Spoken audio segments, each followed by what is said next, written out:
شما یه پرنده رو در نظر بگیرید با یه بال نمیتونه پرواز کنه. توی زندگی مشترک زن و شوهر مثل دوتا بال یه پرندن، هیچ کدوم بدون اون یکی نمیتونه اوج بگیره.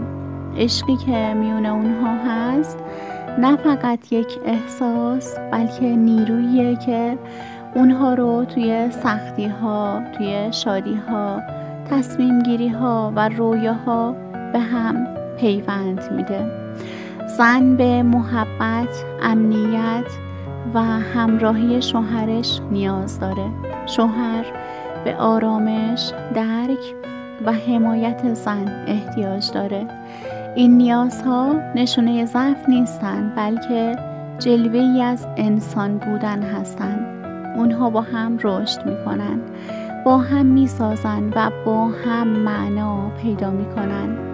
توی روزهای سخت نگاه مهربون همسر میتونه امید رو زنده کنه.